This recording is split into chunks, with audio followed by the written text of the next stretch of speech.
Pratibha. Thank you sir. Bharat माता की, भारत माता की, गंगा मैया की, गंगा मैया की, चंडी मैया की, मनसा मैया की। हरिद्वार जनपद के अंतर्गत विभिन्न कार्यों के लोकार्पण एवं शिलान्यास और सिटी स्पोर्ट्स कॉम्प्लेक्स के इस लोकार्पण अवसर पर मंच पर आसीन अभी आप जिनको सुन रहे थे, हरिद्वार जनपद के प्रभारी मंत्री उत्तराखंड सरकार के हमारे बहुत ही वरिष्ठ मंत्री और आध्यात्मिक जगत के पूरे विश्व के अंदर जिनको मान्यता प्राप्त है, ऐसे आदरणीय सतपाल महाराज जी, भारतीय जनता पार्टी के पूर्व में अध्यक्ष रहे और हरिद्वार के लोकप्रिय विधायक आदरणीय मदन कौशिक जी, रुड़की विधानसभा के बहुत ही लोकप्रिय विधायक भाई प्रदीप बत्रा जी, भारतीय जनता पार्टी के जिलाध्यक्ष भाई संदीप गोयल जी, मंच पर आसीन उत्तराखंड सरकार के पूर्व मंत्री आदरणीय स्वामी यतीश्वरानंद जी, पूर्व विधायक श्री संजय गुप्ता जी, पूर्व विधायक कुंवर प्रणव चैंपियन जी, श्री श्यामवीर सैनी जी मेरे साथ उत्तराखंड सरकार में गन्ना विकास के सलाहकार, श्री राजीव शर्मा जी, पूर्व अध्यक्ष नगर पालिका शिवालिक नगर, लव शर्मा जी, आशुतोष शर्मा जी, आशु चौधरी जी, विकास तिवारी जी, श्री विक्रम भुल्लर जी अध्यक्ष, युवा मोर्चा अमित चौहान जी, एवं यहाँ पर उपस्थित हमारे सभी पदाधिकारीगण, सभी नेतागण, मंच पर आसीन हरिद्वार जनपद के जिलाधिकारी श्री करमेन सिंह जी, एसएसपी श्री प्रवीण सिंह डोभाल जी और सिटी कॉम्प्लेक्स और स्पोर्ट्स के अनेक अवस्थापना स्ट्रक्चर बनाने में जिन्होंने महत्वपूर्ण भूमिका निभाई है, बीसी हरिद्वार विकास प्राधिकरण श्री अंशुल सिंह जी एवं सभी हमारे अधिकारीगण, यहाँ के सीडीओ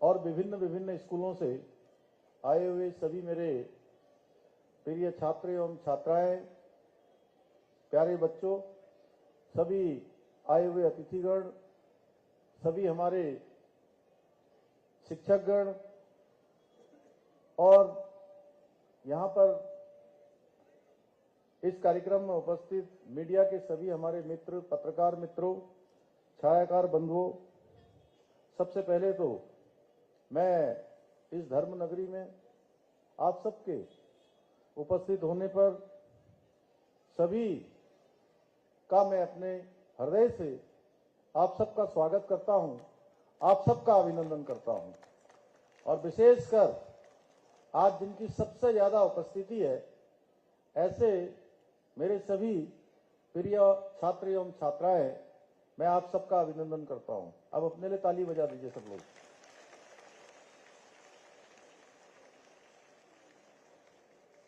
आज हम हरिद्वार जनपद के इस सिटी कॉम्प्लेक्स समेत लगभग 55 करोड़ की लागत की कुल 239 विकास परियोजनाओं का आज यहां पर लोकार्पण और शिलान्यास कर रहे हैं। और जैसा अभी हमारे उद्घोषक महोदय कह रहे थे कि यह हमारा संकल्प है कि जो भी योजनाओं का हम शिलान्यास करते हैं, उन सभी योजनाओं का हम लोकार्पण भी करते हैं।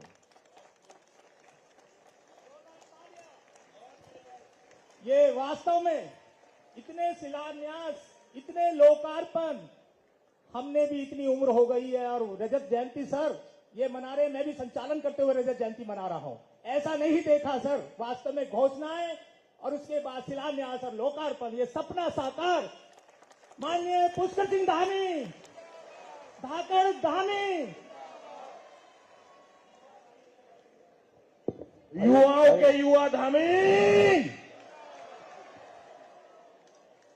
भाइयों बहनों,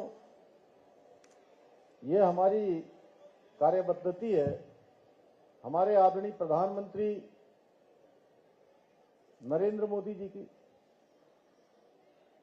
की जो भी योजनाएं शुरू होती हैं, वो योजनाएं पूरी होती हैं। बीच में कोई योजना बंद नहीं करते हैं। यानी कि विकास अनवरत रूप से चलने वाली प्रक्रिया है और वो अनवरत रूप से चलता रहे, ये हमारा संकल्प है। मुझे पूरा विश्वास है कि खेल, शिक्षा, सड़क एवं नगर विकास से जुड़ी हुई ये सभी परियोजनाएं जिनका आज यहां पर लोकार्पण और शिलान्यास हुआ है, ये आने वाले समय में इस पूरे जनपद हरिद्वार में, धर्म नगरी हरिद्वार में विकास की गंगा को बहाने का कार्य करेंगी। यानी कि विकास की बरसात करेंगी। जैसे हमारे आदरणीय सतपाल महाराज जी कह रहे थे, यहां हरिद्वार रुड़की विकास प्राधिकरण की ओर से नवनिर्मित सिटी कॉम्प्लेक्स में बनाए गए lawn tennis court, cricket practice pitch, futsal court, badminton court, squash court एवं जिम हरिद्वार के साथ साथ पूरे प्रदेश के खिलाड़ियों के लिए महत्वपूर्ण साबित होगी। और निश्चित रूप से यह हमारे खिलाड़ियों के खेल के मामले में हर प्रकार के उनके विकास में सहयोगी बनेगा, उनके लिए एक माध्यम बनेगा। इस सिटी कॉम्प्लेक्स का निर्माण हमारे प्रदेश में आयोजित होने वाले इस बार के 38वें राष्ट्रीय खेलों के आयोजन की दृष्टि से भी एक बहुत बड़ी उपलब्धि है। मेरे प्रिय भाइयों बहनों, मैं आप सबको पता है कि इस बार हमारे आदरणीय प्रधानमंत्री नरेंद्र मोदी जी ने पिथौरागढ़ में पिछले वर्ष 12 अक्टूबर को हमारे राज्य में राष्ट्रीय खेलों के आयोजन का उद्घोष किया था। और अब राष्ट्रीय खेलों की तैयारियां हमारी बहुत जोर शोर से चल रही हैं और लगभग 38 दिन अब राष्ट्रीय खेलों के प्रारंभ और इसके बीच का समय है। इस दौरान हम अनेक हमारे खेल स्टेडियम है, खेल स्थान है। यहाँ हरिद्वार रोशनाबाद में भी हमारे यहाँ प्रतियोगिता का आयोजन किया जाना है। राष्ट्रीय खेलों का एक पार्ट यहाँ पर भी आयोजित होगा। और आज जो ये कॉम्प्लेक्स बने हैं, इनके बनने के बाद हमारी इस कुंभ नगरी हरिद्वार को एक खेल नगरी के रूप में भी नई पहचान मिलेगी। भाइयों बहनों, आदरणीय प्रधानमंत्री श्री नरेंद्र मोदी जी के मार्गदर्शन एवं सहयोग से आज हमारा प्रदेश विकास की नई ऊंचाइयों को छू रहा है। आज पूरे प्रदेश के अंदर, अभी आदरणीय महाराज जी बता रहे थे, कल हमने केवल एक विधानसभा क्षेत्र चौबट्टा खाल, जहां से आदरणीय सतपाल महाराज जी विधायक हैं, उस क्षेत्र में हमने 172 करोड़ रुपए की योजनाओं का वहां पर लोकार्पण और शिलान्यास किया था। और उसमें सबसे महत्वपूर्ण, बहुत लंबे समय से वहां के लोगों की एक जरूरत थी, एक इंतजार था कि सतपुली में एक झील बननी चाहिए। और उस सतपुली झील का कल शिलान्यास संपन्न हो गया। आने वाले समय में बहुत जल्दी जब सतपुली झील बनकर तैयार होगी, तो जो हर बार की यात्रा, हमारी चार धाम की यात्रा हो, या जो इस वर्ष हमने एक नया काम प्रारंभ किया है, शीतकालीन यात्रा, कि शीतकाल में भी यात्रा अनवरत रूप से चलती रहे। 6 महीने जब कपाट खुलते हैं उस समय यात्रा चलती है, अन्य समय में यात्रा बंद हो जाती है। इसलिए हमारे बहुत सारे उस क्षेत्र में पड़ने वाले दुकानदार, व्यापारी, होटल वाले, टेंट वाले, गाड़ी वाले, उन सबका कारोबार बंद हो जाता है। भाइयों बहनों, इस बार हमने प्रयास किया है कि शीतकालीन यात्रा चलाकर ये यात्रा 12 महीने की यात्रा चलेगी और उसका मुख्य द्वार हमारा हरिद्वार होगा। तो ऐसे अनेक काम आज हम कर रहे हैं। पूरे प्रदेश के अंदर शिक्षा के क्षेत्र में हो, स्वास्थ्य के क्षेत्र में हो, खेल, सड़क, पेयजल, रेल एवं हवाई कनेक्टिविटी से जुड़े इंफ्रास्ट्रक्चर को आज मजबूत किया जा रहा है। इसी क्रम में हरिद्वार में भी, जनपद हरिद्वार में भी अनेक विकास कार्य गतिमान हैं। जहां एक और हरिद्वार के अंदर निर्मित हो रहे मेडिकल कॉलेज का निर्माण कार्य अपने अंतिम चरण में पहुंच चुका है, वहीं लालधाम क्षेत्र में मॉडल डिग्री कॉलेज की स्थापना की गई है। ग्रामीण क्षेत्र में लोगों को बेहतर स्वास्थ्य सुविधाएं उपलब्ध कराने के लिए ग्राम श्यामपुर में स्वास्थ्य केंद्र की स्थापना की गई है। धर्म नगरी हरिद्वार को भी श्री काशी विश्वनाथ, जहां हमारे प्रधानमंत्री मोदी जी के नेतृत्व में भव्य काशी और दिव्य काशी बनाने का काशी का कॉरिडोर बनाया गया है। एक समय जब लोग भगवान विश्वनाथ जी के दर्शन करने जाते थे तो एक सकरा सा रास्ता होता था और दर्शन करने में कठिनाइयों का सामना करना पड़ता था। लेकिन हमारे प्रधानमंत्री मोदी जी की इच्छा शक्ति के कारण से आज काशी का कॉरिडोर बन जाने के बाद वो पूरे हाईवे जैसा निर्मित हो गया है। एक साथ लाखों लाखों लोग आज बाबा विश्वनाथ जी के दर्शन कर रहे हैं, बाबा भोलेनाथ के दर्शन कर रहे हैं। इसी प्रकार से उज्जैन में महाकाल कॉरिडोर, इसी की भांति हम भव्य और दिव्य रूप देने के लिए हरिद्वार और ऋषिकेश कॉरिडोर के लिए भी काम कर रहे हैं। उसके लिए अभी 1-2 दिन पहले श्री मदन कौशिक जी भी हमारे साथ उस बैठक में थे। अनेक सुझाव, अनेक प्रकार के लोगों के अलग अलग प्रकार के सुझाव आए हैं। अन्य लोगों से भी हम कंसल्टेंट कर रहे हैं। सभी के सुझाव लेकर उस काम को भी आगे बढ़ा रहे हैं। हरिद्वार में हेली सेवाओं के लिए हेलीपोर्ट का निर्माण करने के साथ ही नगर की जो जाम की समस्या है उससे मुक्ति दिलाने के लिए पोर्ट टैक्सी के संचालन की कार्य योजना भी तैयार की जा रही है। हर की पैड़ी से मां चंडी देवी तक रोपवे के निर्माण को हरी झंडी मिल चुकी है, जिसका निर्माण कार्य शीघ्र ही प्रारंभ हो जाएगा।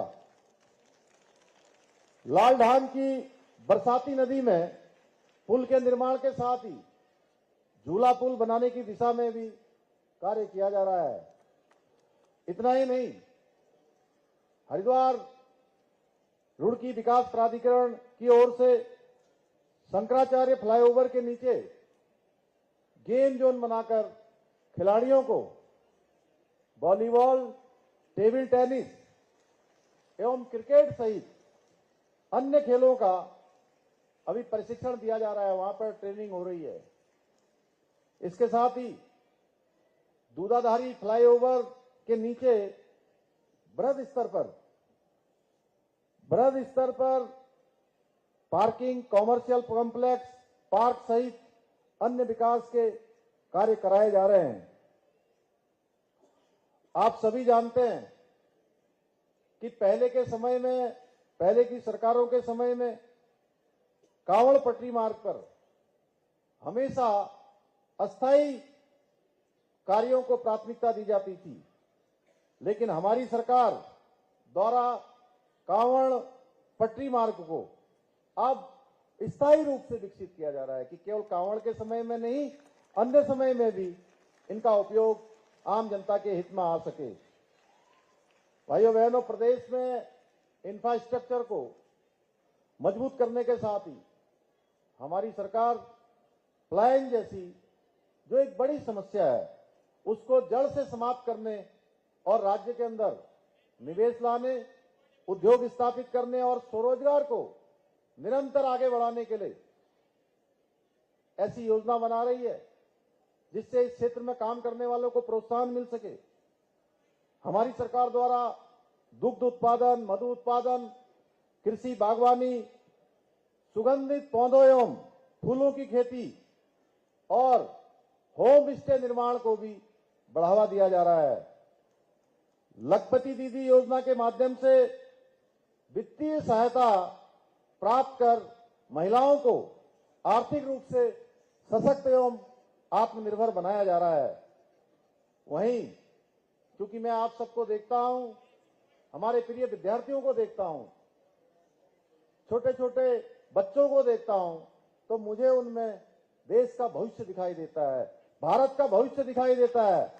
तो भाइयों बहनों, मैं आपको बनाना चाहता हूं, हमारी सरकार ने नकल विरोधी कानून लागू करके माफियाओं पर, नकल माफियाओं पर शिकंजा कसने के साथ ही पिछले 3 वर्षों में पारदर्शिता के साथ 19,000 से भी ज्यादा लोगों को सरकारी नौकरियां प्राप्त हुई हैं। ये अभूतपूर्व कार्य किया गया है और नकल माफियाओं को पूरी तरह से समाप्त करने का काम किया है और 100 से भी ज्यादा नकल माफियाओं को जेल की सलाखों के पीछे भेजने का काम किया है। आप सबके अंदर एक विश्वास का भाव जगाने का काम किया है। आज एक गरीब माता पिता के बेटे और बेटी अब उसकी प्रतिभा के साथ, उसकी क्षमता के साथ, उसकी योग्यता के साथ कोई नकल माफिया खिलवाड़ नहीं कर सकता है, क्योंकि हमने इतना सख्त नकल कानून का इतना सख्त प्रावधान कर दिया है कि अगर कोई भी नकल कराते हुए पकड़ा जाएगा तो उसकी उम्र कैद तक की सजा का प्रावधान किया है, उसकी सारी संपत्ति जब्त करने का प्रावधान किया है। भाइयों बहनों, इस नकल कानून के लागू होने के बाद हमारे प्रतिभाग करने वाले, परीक्षाओं की तैयारी करने वाले हमारे युवा भाई बहनों के मन में एक आत्मविश्वास पैदा हुआ है। और मैं आप सबसे भी कहना चाहता हूं कि आप अपनी तैयारियां पूरे मनोयोग से करिए, पूरी समर्पण के साथ करिए, परिश्रम करिए, लगन से करिए। कोई भी ताकत अब आपके रास्ते में आपको सफल होने से नहीं रोक सकती है। आप निश्चित रूप से सफल होंगे। हमारी सरकार उत्तराखंड के जो सांस्कृतिक मूल्य हैं, इसकी डेमोग्राफी को सुरक्षित रखने के लिए भी संकल्पबद्ध होकर काम कर रही है। इसी संकल्प के साथ हमने प्रदेश में लैंड जिहाद और थूक जिहाद जैसी जो घृणित मानसिकता के खिलाफ भी कड़ी कार्रवाई करने के साथ ही एक बड़ा धर्मांतरण का कानून भी लागू किया है, धर्मांतरण विरोधी कानून भी लागू किया है। इसके साथ ही 2022 के आम चुनाव में जो हमने देवभूमि उत्तराखंड की जनता के साथ, जो हमारे प्रधानमंत्री मोदी जी के नेतृत्व और मार्गदर्शन में एक संकल्प लिया था कि हम नई सरकार के गठन होते ही प्रदेश के अंदर रहने वाले हर एक व्यक्ति के लिए, चाहे किसी पंथ का होगा, किसी जाति का होगा, किसी समुदाय का होगा, किसी वर्ग का होगा, सबके लिए एक समान कानून लागू करेंगे।